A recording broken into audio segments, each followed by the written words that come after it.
Hello, everybody. My name is Elijah Desmond, and I am your host today on the Backstage Pass podcast. And I have with me today one of the leaders of Backstage, one of my favorite humans, Leah Roling. How you doing, Leah? So good. So good to be here, my friend. Yes, Mm. absolutely. So, Leah, you have been in Backstage going on, I want to say you're going on 3 years. I think you came in January of the beginning. Yeah, We're only 4 years old, and nobody knew about us until now, right? I know. I know. So great. Yes. So in this series, essentially, we're just getting to know all of the founders and all the entrepreneurs. And my question to you is tell everybody where it all started. Like before we even go down the business road, tell everybody your background and where everything started at, maybe 5 minutes, and then we'll roll into what you do today. Background as in how I got into backstage Not or not necessarily how you got into backstage, but how do you were a little girl one time and Mm.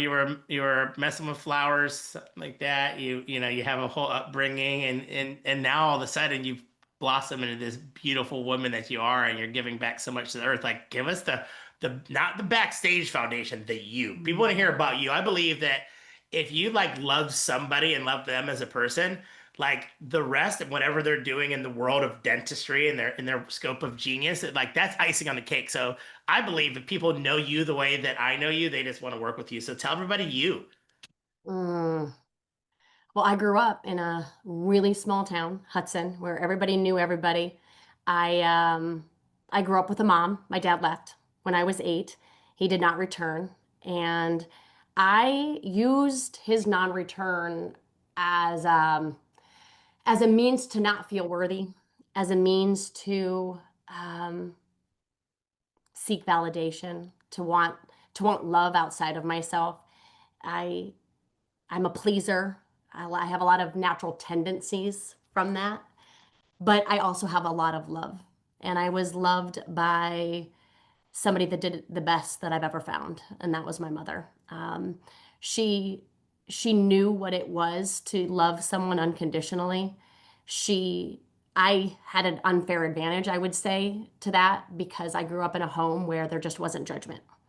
I never heard her, not even about my father, actually, say one bad word about him. And she could have. Like he left all of us. He left her with my sister, my mentally handicapped brother, and myself. And she had to raise us all.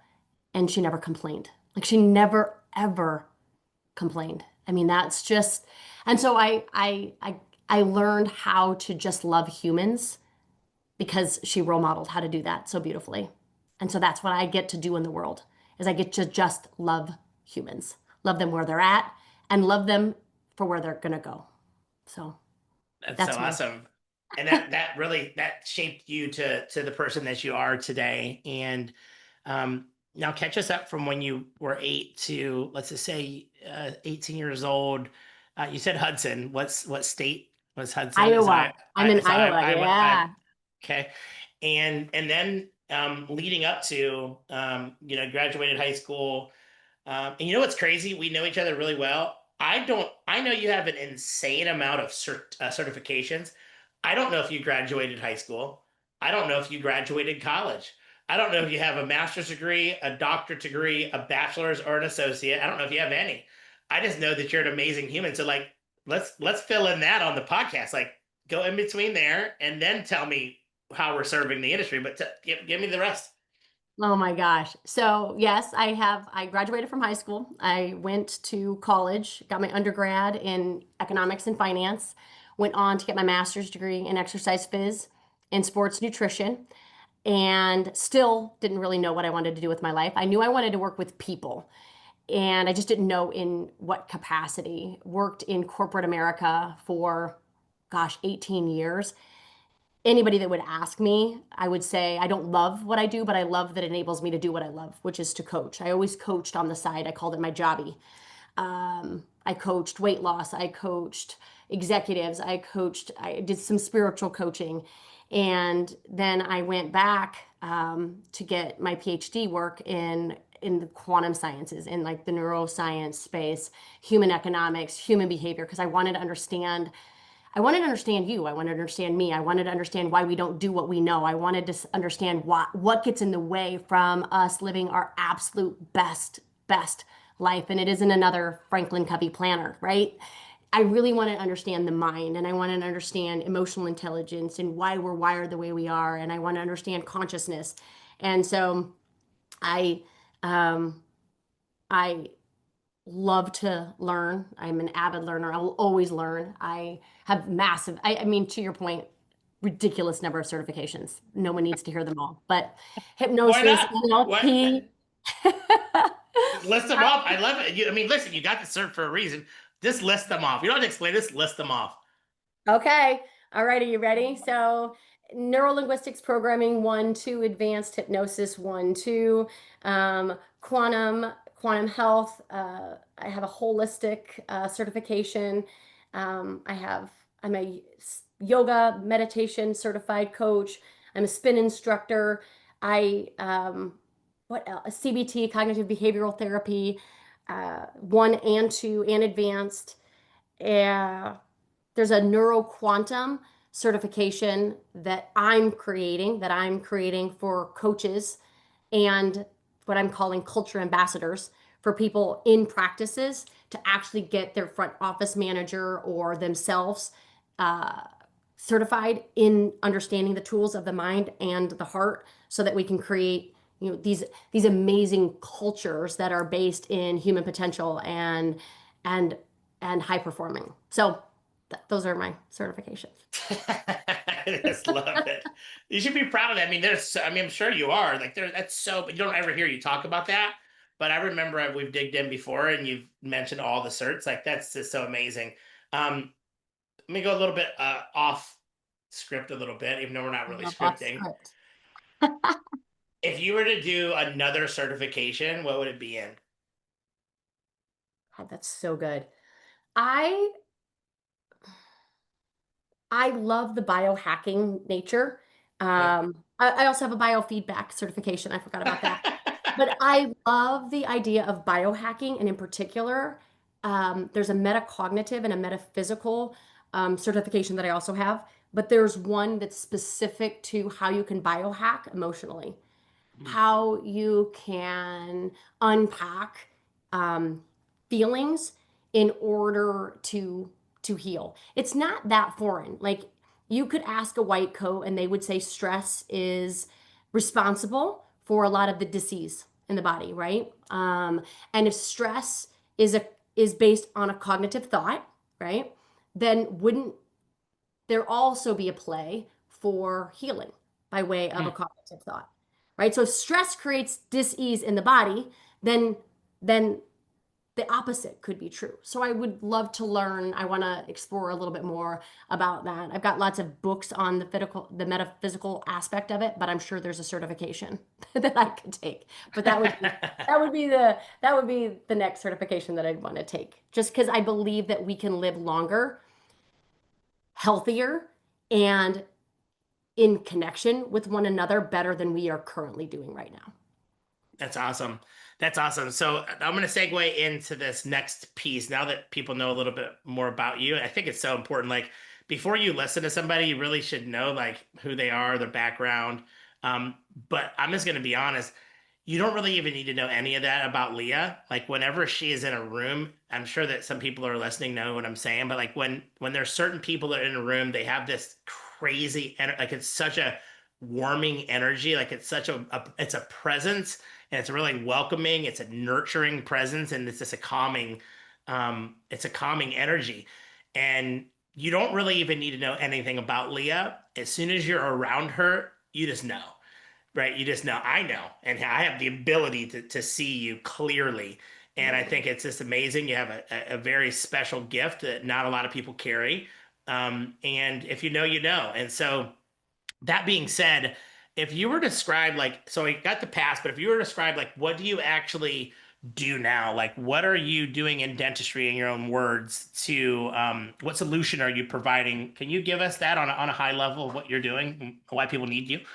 Yeah. I mean, I'm assuming that there's dentists that are listening to this and that they didn't get into dentistry because they couldn't wait to hire people and learn how to manage payroll, right? They got into dentistry because they wanted to make an impact, right? They wanted to change the way care is provided, right? To build something meaningful.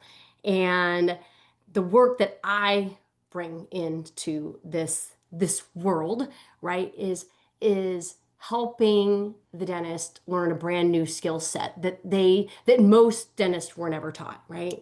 Business, leadership, communication, creating results through others. These aren't things that most dentists are taught in dental school, right? I also know that dentistry is incredibly high pressure, high stress profession, and and and for many it's lonely. It's most dentists don't feel supported. They don't feel supported by their peers. It's not like everybody's coming together and talking about all of their struggles, right? Like so they've got no outlet. They've got no outlet. And so it's no wonder that this profession carries one of the highest rates of burnout, of depression, of alcoholism, of divorce, of suicide, even. And so what I do is give dentists the tools to lead differently, right? Like leadership does start with self, and then it ripples into teams. Tools to navigate pressure without needing to escape, without needing to buffer, without needing to overdrink, to overwork, to overdo, to compensate for all of that, right? To hold people in your teams accountable, right? And to lead their practices toward the results and the fulfillment that I absolutely believe that they deserve. So that's really what I do. I love that, Leah. As a past consultant, I would go in and I would coach teams. I would coach teams, and this has ended in 2018. So I resonate. You're unique in so many ways because yes, you are coaching the dentist. Yes, you are coaching the teams, but you're not like telling them that like here's how to talk to a patient to get them to have like more Invisalign or practice management. Let me look at your numbers. Like you're fixing the inner workings of the people. And what's really crazy, I was thinking, wanted to not interrupt, but I was thinking like, oh my gosh, she's so brilliant. Is the biggest issue majority of the time is the dentist themselves. And I was always going in and fixing the team. The dentist would hire me to fix them, but really the problem at the end of the day was leadership. It was them, something that was going on, inside, themselves. And so the really the core issue is them because what happened is after I would leave, after I'd be done, things would just slide back. But if you worked on the leader in the first place, things wouldn't slide back because they were leading better. And there's Right. issues that they have, whether it's a personal issue or something in the past that happened and things that you have to unwind. And so I think it's actually brilliant that you're working on the person who's leading the team because if you fix them, then it's easier for them to work with the team. And then you're going and fixing the team on top of that, which is super awesome. Can you tell me a little bit about that? Because the number one issue with dental practices, the way I see it, is people. There's Yes. a there's a people problem, lack of people with the wrong mindset, people not being feeling appreciated, people sitting in the wrong seat, people having their own issues, but um, there's a people issue and there's a demand for good people in dentistry, and so you're taking people that are already there, existing people, and you're making it to where they can see clearly and they're in the right seat. But tell me what you're doing with the teams. So I hear what you're doing in a way for the dentist, but tell me what you're doing with the team as well. Yeah, so I mean, you nailed it. I mean, as a leader of anything, you're always going to be the ceiling. You're always going to be the ceiling for your own life. You're always going to be the ceiling for your team. And I don't think dentists understand how much of an asset they are. They are the asset. They are the asset and they are the strategy. And and if you understand the inner working of why it is that you do what you do and how you go in and the energy that you bring into the practice, it does have a ripple effect. That's why leadership is not because I say so, but it is the multiplier of all skills, right? You want to learn one skill and multiply your life, learn leadership. Learn the psychology of your mind, learn the emotional intelligence of your heart, learn the identity of who it is that you are and why it is that you get to lead this beautiful team. Then you'll have a team. And so as it relates to the team, when I get into these practices, so many people don't even know what they're supposed to do, right? And you would think that that would be obvious, but there's an E12 assessment that I do. And one of the questions is, do you know what it is that you're supposed to do, 1 to 10? And most of my dental practices are 5 and under, right? So it's really getting clarity on what it is that they are supposed to do. And it is ensuring that there is a result to the role. A lot of times I go into practices and we are like cross patch positions. We've got people that, are at the front desk, but probably shouldn't be at the front desk. We've got people that are doing treatment case acceptance that probably shouldn't be doing treatment case acceptance. Not because they're not awesome people, right? But they're not DNA wired for that job. But because they were a body, we just use them for that job. We've got low performers that are dominating. We've got high performers that are exhausted because they're picking up the pieces and they're going out the back door. And so really creating what I call an agreement list, right? And a win sheet so that everybody in the practice knows what it looks like to win at their job, right? You're going to get some pushback, and those are fine. That's fine. Those are the people that probably aren't going to be the right fit for your awesome practice. But the people that want to win, they will love having the sheet to know exactly what is it that's required of them, and they agree to the role. I call it a reoffer. We're reoffering them their position, and they're agreeing to the daily, weekly, monthly responsibilities. And now you have a sheet to account for ability. It's called accountability, and it's kind. It's not punitive. But because we haven't learned that, and a lot of my dentists come from my same cloth. Like we're perfectionists by trade, we're people pleasers. That's an awful combination if it's not managed, right? So that you've got your team walking all over you and you feel like you've lost control. And these are the tools that give you the control back so that you can hold your team accountable and everybody wins and everybody can be high performing. So that's what I do for the teams.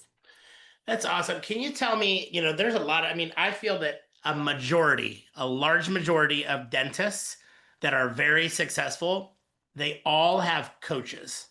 Like Mhm. I don't know many super successful dentists that just like had the business sense, had the leadership, had all of the stuff that are just like to the moon, right? And so my question is that for a dentist that already has a practice management coach, can you Mhm. tell me how you work alongside that practice man? Is there space for you? Is that perfect for you? Is it not ideal? Is it ideal? Do you get them right and then have them bring in a practice management consultant, or a hygiene coach of sort, or any type of coach? Can you give me a little bit of backstory on that? Because there's a lot of people that are listening and like, man, I love what you're saying. I have a coach already. I believe that you're a different coach. Like you're a CEO coach. You're a life coach. You're a coach that can get in somebody's brain and make it work better. You're not I wouldn't put you in the dental consultant category. So can you give me some dynamics to how that works in practices? Yeah, and maybe I start with differentiating between consultant and coach, Okay. right? So I love my consultants, right? They're very niche based. They give advisement into specifics of your operation. Awesome. Hmm. We all need to know the specific strategy, the system for what to do, okay? But I'm here to say that most people don't do what they know, right? And they don't do what they know because there is a barrier, there's a saboteur, there is a ceiling, there is a limit, right, to what it is that you actually do. And as a personal coach, as a life coach, I break through that limit. That would be the difference between a consultant. A consultant will tell you what to do. As a coach, I will never tell you what to do. I couldn't possibly know what you should do, but I'll figure out what you know to do, Mm. and then we work that way. As a coach, I'm going to work for to your future. I've got the tools that we have to, if we have to heal anything about the past, we can do that too. But mainly it's just to tap in to the capacity of you, because too many docs are working at their ability, what they currently know how to do. And they're taking little gains, maybe 5, 10, 15, 20% increases because it's safe. It's safe. And Mhm. I'm not interested in safe. If you need safe, you don't need me.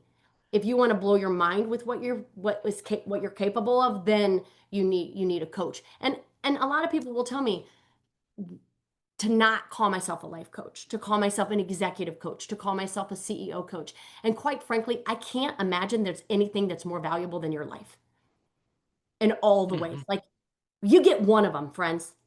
You get one of them, and I will always have a life coach because I Mhm. know the importance of this work and I know that I have blind spots in my brain that I can't get to, and I will never not have one. And I'd kind of be a hypocrite if I thought everybody needed one and I didn't have one, right? So it really is just to help you be more intentional, more conscious about living a life that you get to design instead of living your life on default, rinsing and repeating the same day.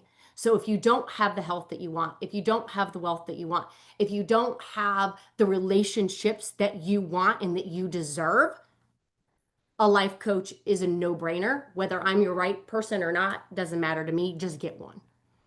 That's Right. what I would say. Um, Leo, was there a pivotal moment where you realized that the industry needed your solution?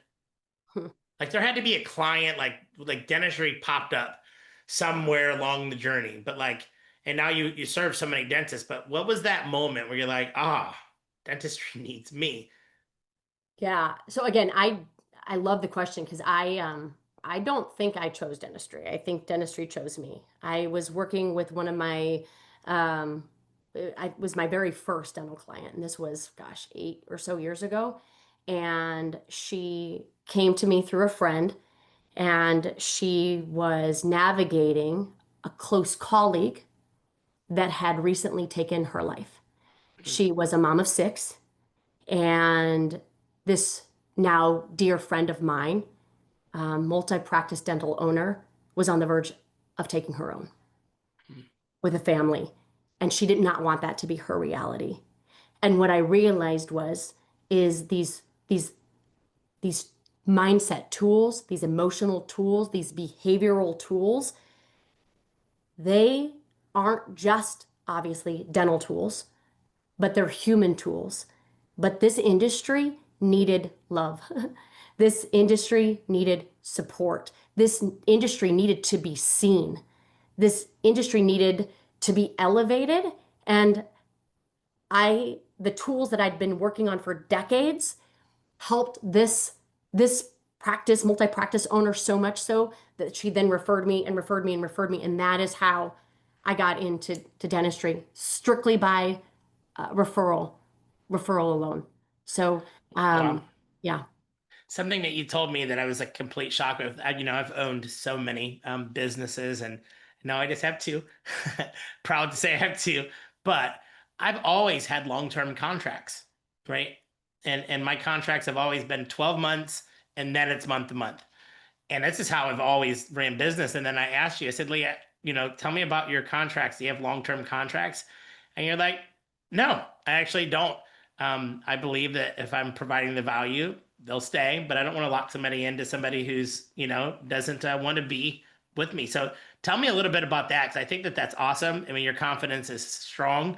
Your retention is strong as well. And I'd love to hear how you're working with dentists on a regular basis. So for example, your contract is none or and you're meeting with them in a group setting, a private setting, combination of both. Tell us your offerings. What are you offering?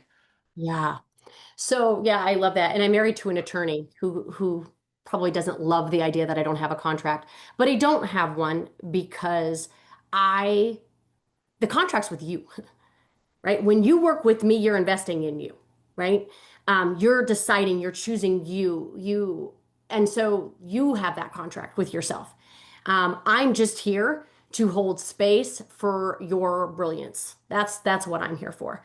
And if we work together a month, 2 months, 3 months, most of my people work with me for years on end because you're always learning, you're always unraveling, you're always unlearning, you're always learning, you're always um, setting up that next stage for the capacity of you.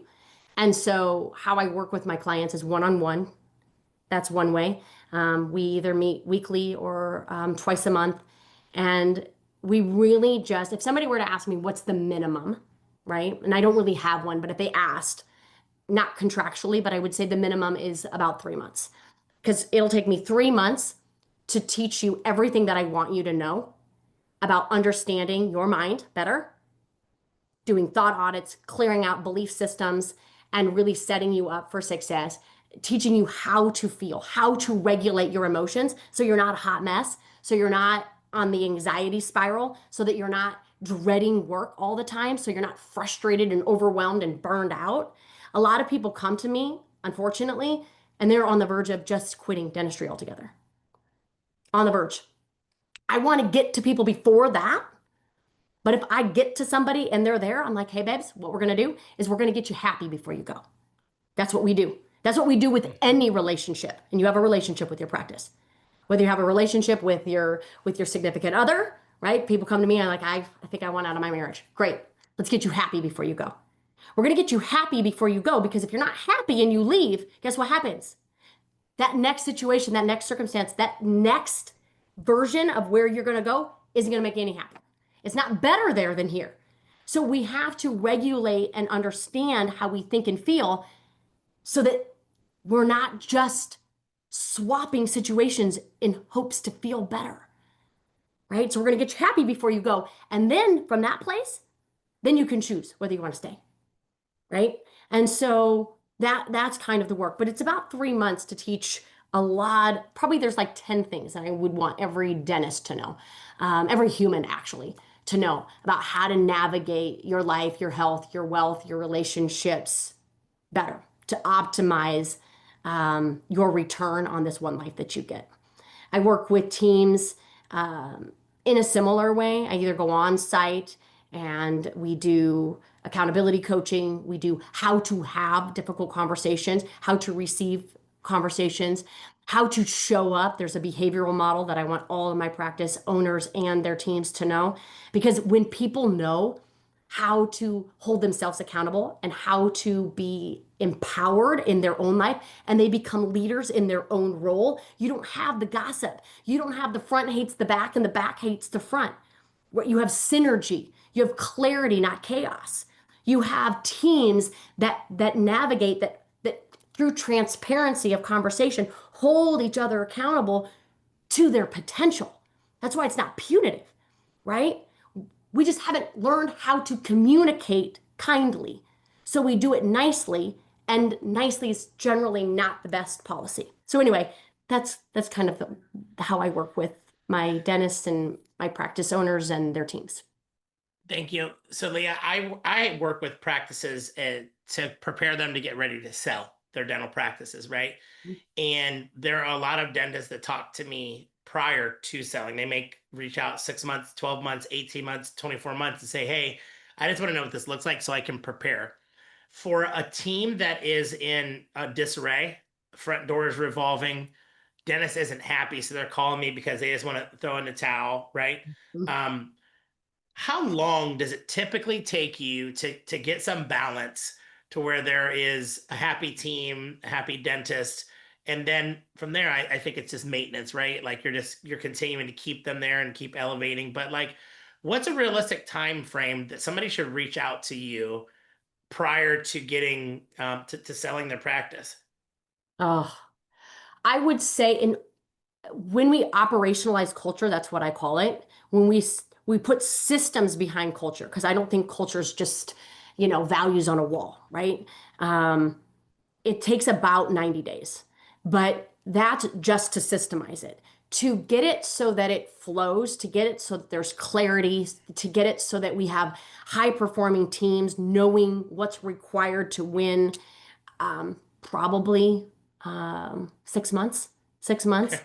I also think too, back to your valuation, a lot of the reasons why practices, and maybe you can even speak to this, um, they've got great EBITDA, they've got all the numbers on a sheet, but if that dentist leaves and the culture falls apart, it affects it affects the valuation. I know you can probably speak on this better than I can, but if you have a culture that's high performing and that's high functioning, regardless of the practice owner or the leader, there will be a higher valuation for sure. And I know you can probably speak to that, but Yes, I mean, I think a team being complete is important. A hmm dentist staying because they're happy, because hmm a dental practice will get tremendously less amount of money if they want to sell and just leave because Yeah. they're the biggest asset.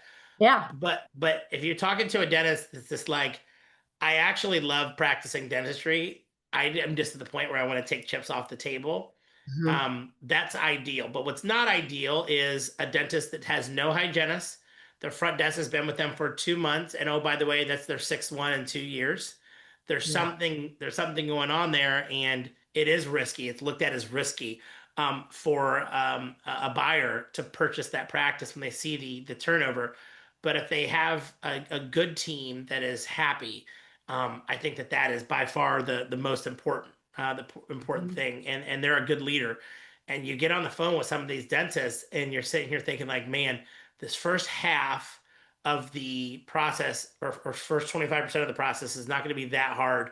But as soon as this dentist gets on the call with the buyers, they're gonna kill it. And when I say kill it, they're gonna kill the deal because they're generally just like not happy people. Now this isn't everybody, but I'm saying that the people that are burnt out all the way and are just ready to throw the towel in, they barely want to stay. They're not happy, and and they really get on the call. And instead of a practice that's a buyer saying a group that's a buyer saying like, oh, we're gonna pay them top dollar. This doctor has got it going on. They're like, Yeah. man, we're going to offer what financially makes sense.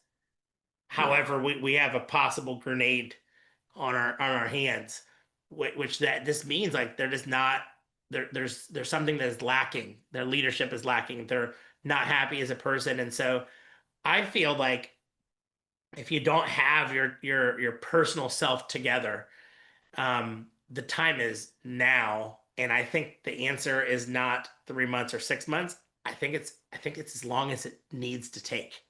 Mhm. As long it really as long as it needs to take. And I'm not in the business of rushing somebody to sell their practice anyway. By the way, I think that's super important. You sell when you're ready. You Yeah. sell when your mind is ready, when you've Mhm. accepted like I'm not going to be the boss anymore, but I also don't have to worry about the stress, but you need to be happy. So yeah, I think that the time is now to talk to you, not later. And Leah, do you offer anything like a consultation, a free, get to know each other call, so that people can like find out, who you are and see if it's a good fit. Even though, man, I'll tell you what, after they listen to this, I don't know how somebody wouldn't want to work with you. It really. But do you offer anything like that for dentists? Yes, for sure. And for me too, right? I mean, the get to know you is every bit for me as it is you. We have to Right. we want to know if it's a good fit. And so yeah, I do a free consult. We kind of walk through what your challenges are, where their opportunities are, where I might be a good fit. And if I'm not a good fit, I'll tell you that I'm not going to be a good fit. And I've got a lot of resources that I can share with you. But most of the time, if you feel like you deserve to be happier than you are, and there's a lot of things that are blocking the success that you deserve, then I'm going to be a really good coach for you. Awesome. Awesome. Can you I got one more thing after this, but I Yeah. just want to just if you had the perfect fit Mm. client, right? If you had the perfect dentist for you, can you describe what that perfect fit is for you? What is that ideal, perfect, sling 'em dunk dentist? Oh, it's the dentist that cares tremendously about their practice, but they don't know how much longer they can care. They're exhausted, they're burned out, they they're scared because this is all they know. Mm-hmm. They spent hundreds of thousands of dollars Mm-hmm. getting to where they are. And Mm-hmm. they don't know where they can and how they can find joy in it.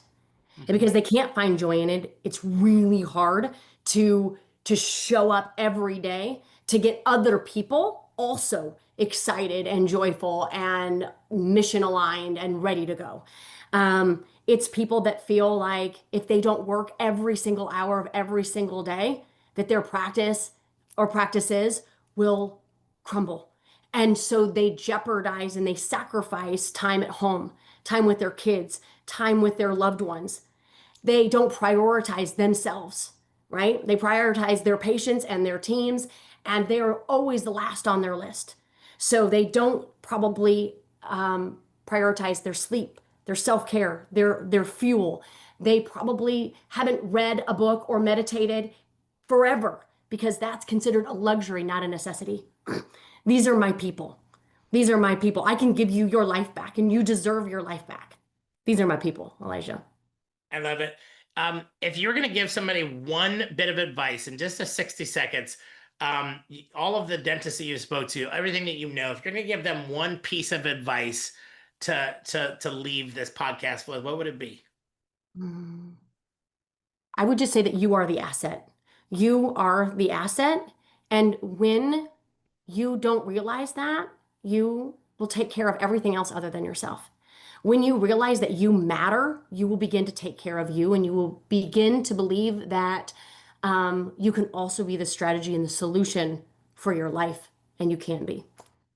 Nice. Leah, people that are interested, they're like, oh my God, this is my girl. I gotta call my girl. How do they get a hold of you? What's the best way to get in touch with you? Normally I would say go to my website and you can do that. www.leahroling, Roling, coaching.com. But I also want to give you my phone number.